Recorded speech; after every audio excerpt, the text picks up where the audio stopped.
Good morning, Borja. How are you? How are you? Thursday morning. This week is flying by, but that's good. That means I must be busy and things must be getting ticked off the little job list, and I'm out and about and seeing people, and so yeah, that's all good, isn't it? Really, I'm not complaining that the time is flying. How is your week going? I have to confess that although the time is flying, it is very much a week of two halves. Some of it is full of joy, and then there are moments of worry and concern. And I was thinking about what to talk to you about this morning, and I was immediately taken to that passage in Ecclesiastes where we have the couplets. You may or may not be familiar with it, but I'm going to read it to you, and then I'll take you through why I was reminded of it in the context of my week of two halves. So it's in Ecclesiastes, and it's chapter 3, a bit of Old Testament. You know this. I'm sure you've heard this. You may have heard it and not realised it was the Bible, actually. There's that quiz, isn't there, about whether something's from the Bible or from Shakespeare. And I get them wrong. Anyway, Ecclesiastes. There is a time for everything, and a season for every activity under the heavens. A time to be born and a time to die. A time to plant and a time to uproot. A time to kill and a time to heal. A time to tear down and a time to build. A time to weep and a time to laugh. A time to mourn and a time to dance. A time to scatter stones and a time to gather them up. A time to embrace and a time to refrain from embracing. A time to search and a time to give up. A time to keep and a time to throw away. A time to tear and a time to mend. A time to be silent and a time to speak. A time to love and a time to hate. A time for war and a time for peace.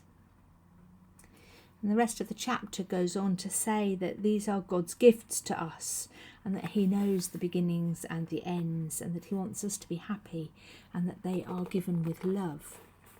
And the reason that I was drawn to that and I wanted to read it again for myself is because there's a lot of couplets there.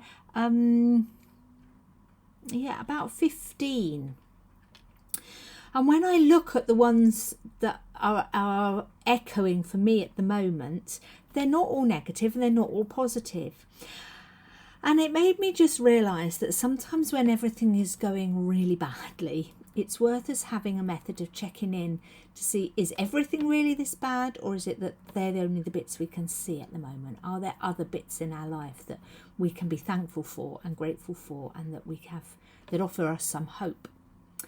And on the other side of it, if everything is going really well and we're riding on a high, are there any parts of life in general that perhaps we should pay attention to, that perhaps we've dropped a ball on, or that might be beyond our control but need our prayer? And what I was reminded of when I went back to that passage for myself was that I'm never completely on one side of the couplet. For everything that is not great, there will always be other things that are going really well. For everything that is the wrong season, there will be other things that are in full season and flourishing. And it does me no harm at all to have that kind of practical check-in. We can get very kind of stuck in where we're at, for the good and for the tricky. And this little passage for me serves as a wonderful reminder that there is more than I'm aware that I'm holding at any point. And it's a good check-in for the things that I might have let go of, or the things that I might need to just be more conscious of as either needing more attention because they're not great, or to be thankful for to help me through the other bits that aren't going so well. Never hurts at all, does it, to have those kinds of practical checks? And I think the passage in Ecclesiastes 3 offers that to me. And I wonder whether it does for you too. The one that struck me right back at the beginning of the year was a time for war and a time for peace because of Ukraine. And it also rang huge bells for me during the COVID lockdowns, a time to embrace and a time to refrain from embracing. But I think there's something there for all of us every day, isn't there? And well, that's kind of all I wanted to say to you today. I don't know, maybe it made some sense, maybe it didn't. Maybe it's worth going and have a little look at that passage in your Bible. And if you don't own a Bible, Google it. And if you would like to own a Bible and aren't sure which one to buy, ask. And I've got some I could lend you, and you could have a little look, because every Bible's a little bit different and there are some crackingly good ones out there.